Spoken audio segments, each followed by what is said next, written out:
So we have finished prepping our domain and we're ready to install Exchange. So let's get down to it. Let's do a couple. Well, actually, no. The first thing we're going to do is install the new roles that came. So let's go to DC1 or DC2. It doesn't matter. But like I said in the last video, but never actually got around to doing, when we extended our schema, a few new securities groups were added, and or at least, well, yeah, quite a few new securities groups were added, but we only need to add one of them to our users. Excuse me. So let's go to Active Directory Users and Computers.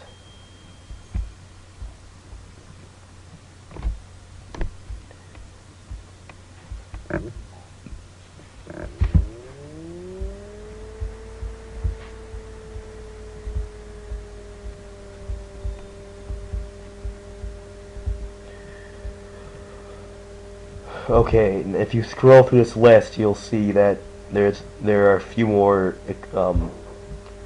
groups that were added to our list, like all these Exchange securities groups. Now, the only one that we really want to add is what is the last one we want to add?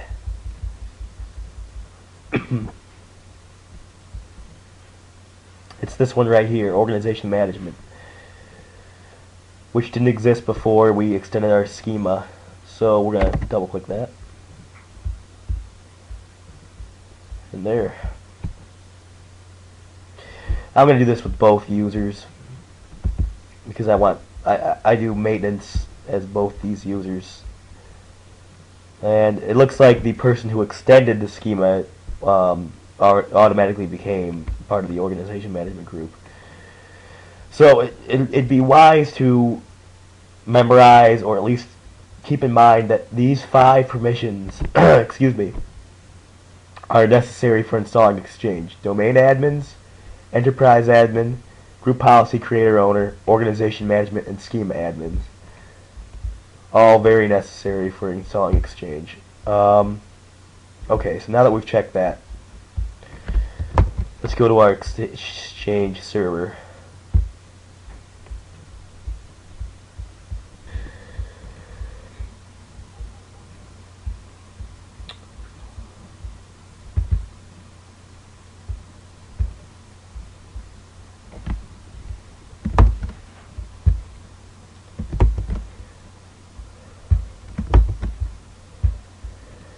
Oh, looks like we have to restart.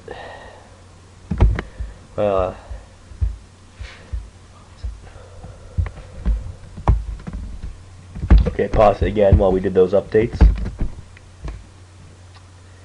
And we actually haven't joined this computer to domain yet, so we'll do that really quick.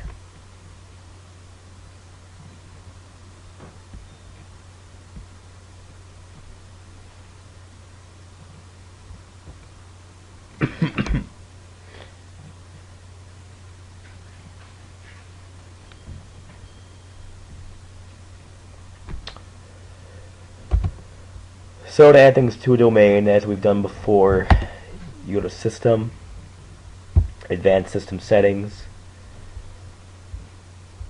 Computer Name, Change, and this actually I want to name EX.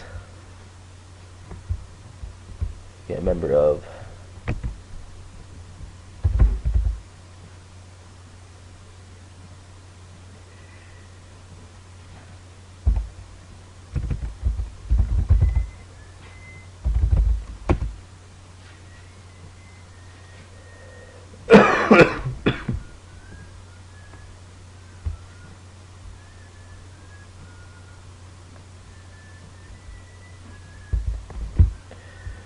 W in the wrong spot.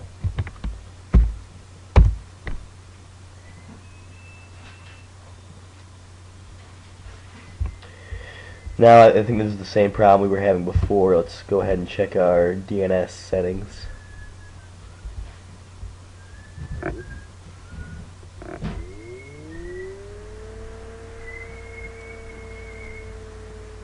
Yeah.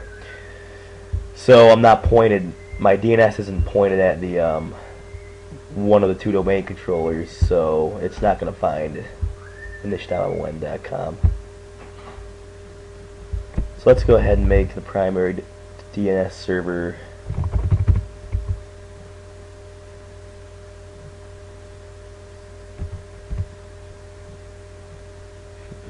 I think it was 5.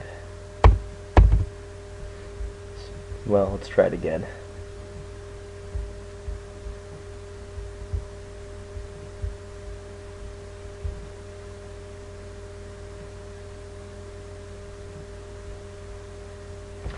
Darn.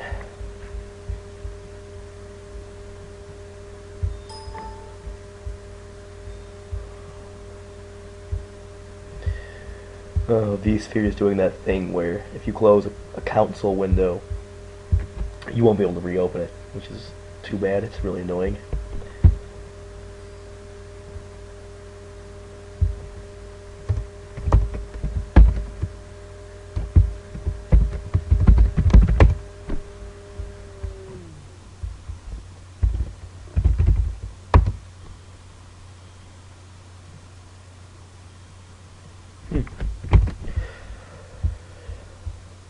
Well, that is the right address.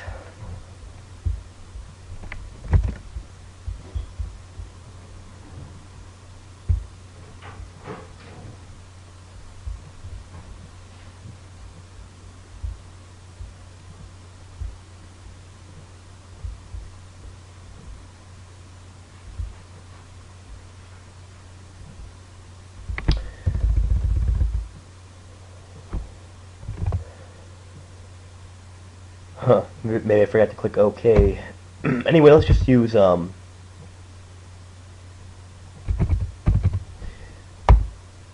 other one's address for fun.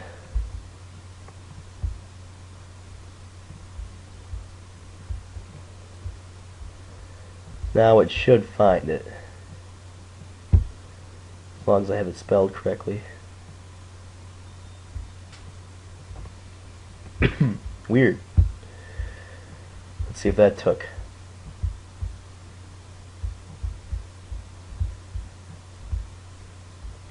Nope, I'm hitting enter. Maybe that's what's been doing it to me.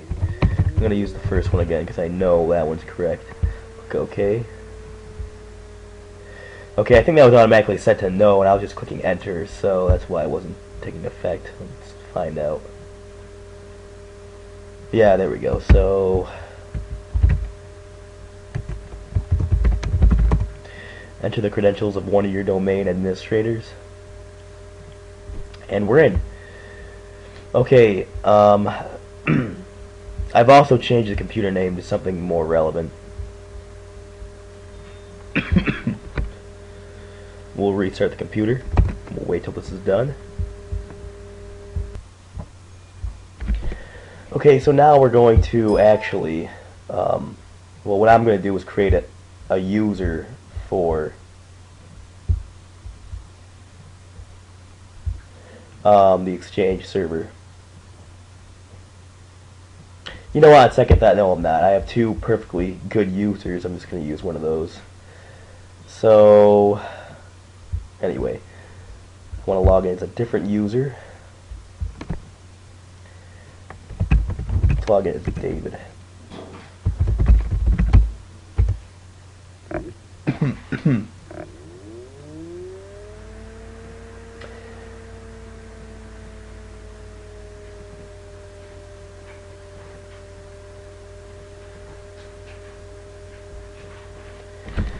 However, there is a chance I might not have access to those same files that I downloaded, and of course I don't. So what I need to find are my Exchange files that I... So, again, now that we've run domain prep, we can take that disk, or that ISO, or whatever files you're using, and pop them back into the Exchange box, or in this case, I have them copied, so it doesn't really matter. Let's go ahead and look for... be the local administrator.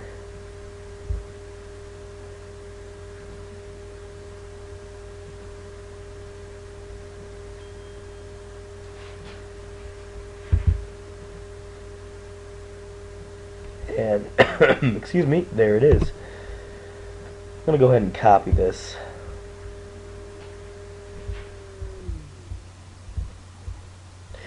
Now this is actually an application that I downloaded, and what it does is it extracts itself into a folder that you want. So I'm just going to name this EX. I'm going to paste this application right in here.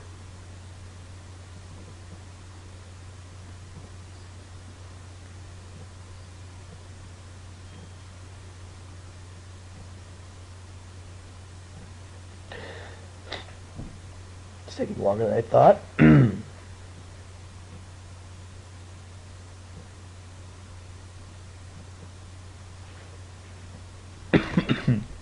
Probably edit this out when time comes.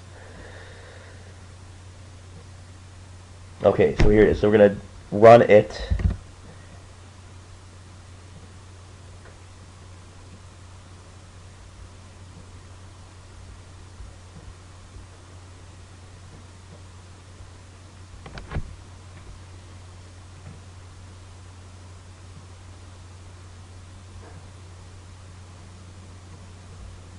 And it asks you which directory you'd like to deposit those extracted files into, and you just click OK because this is the directory we want. And it's going to work on putting them all in there. So I'm going to pause this. It's going to take a couple minutes. So we finished that, and we're going to run the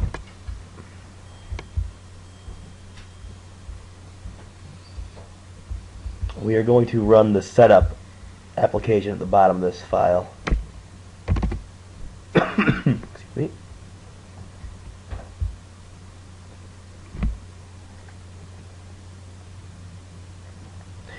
You'll also see this Exchange Server Windows installer. That's not what you want to run. You want to run the setup.exe, the same application we've been running to prepare our domain. So, do you want to check for updates? You can if you should. There's usually none. So now it's going to copy the files, and it's going to run a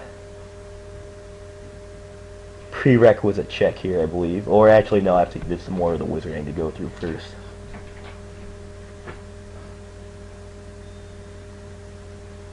This will take some time, so I'll pause it. Phone's gonna ring now in a minute. Okay, and we're back. So it finished copying the files, and we're at this stage right here, the introduction. So we're going to go through the wizard, accept the terms. Excuse me. I'm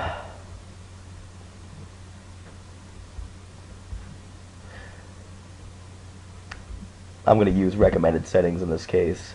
Now we want to install the mailbox and the client access role. You need them both to have a fully functional Exchange organization, and you can put them on different servers if you'd like. But really, Exchange 2013 is made for them to run on the same server just as easily as not on the same server. So this is where Exchange will be installed. Nothing wrong with that. Disable malware scanning. There's no reason to. Excuse me. So now it's going to configure prerequisites. This will take some time. I'm going to pause it for a second. Oh, well, maybe it won't take too long. Now there's probably going to be 2 errors that's going to give me, or more than that even. Yeah. So what it wants is these 3 data packs. It wants 2 filter packs for Microsoft Office and Managed API 4.0 core runtime. I forgot to install these. No big deal because I'm catching it now. I believe the only one you really need is this one at the top. the API 4.0 core runtime. But these filter packs couldn't hurt, so we're going to go ahead and install those.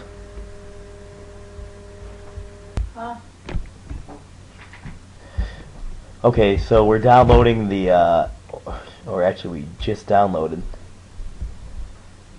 the API.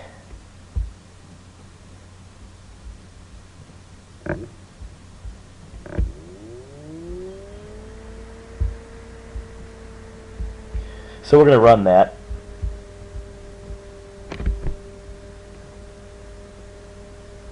Oops, and we're going to see what happens.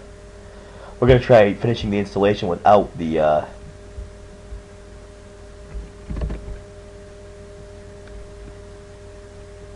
oh, I guess no, I was wrong. It's going to take a while to download. Okay, well, we're going to let it do that, and we'll be back in a few minutes.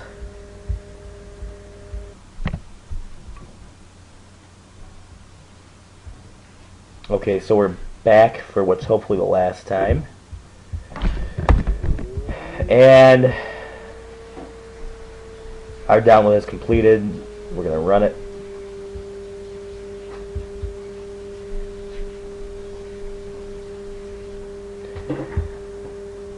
From what I remember, it's a pretty quick install. It's going to be a little wizard that follows it.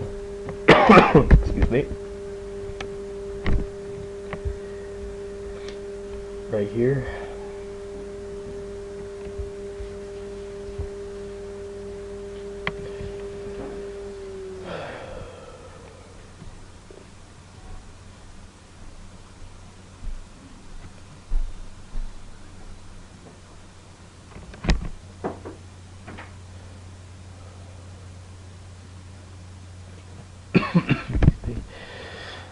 Things are taking longer than expected today.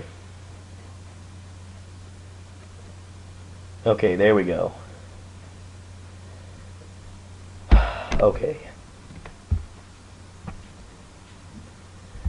So we are going to run setup.exe one more time.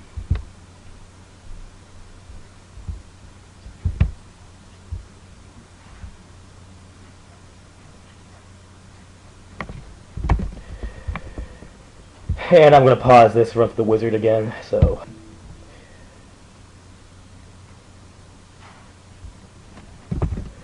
Okay, as you can see, okay, we are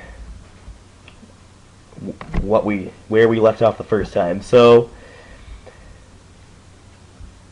we still have the same two warnings about the 2010 filter packs, which is fine because I didn't install them. And I read up online. Those I believe add more languages, or yeah, I believe really all they did was add a few more languages to the to Exchange if you need them. Other than that, there's really no reason. So I'm going to go ahead and click install, which is now an option. So the API runtime 4.0 was the only really necessary file. Excuse me. Prerequisite to have. So now we are installing Exchange. I'm going to end this video here because it will be a good 45 minutes of installation time. Hopefully I won't run into errors. And in the next video, we'll start configuring our Exchange server. Thanks. See you then.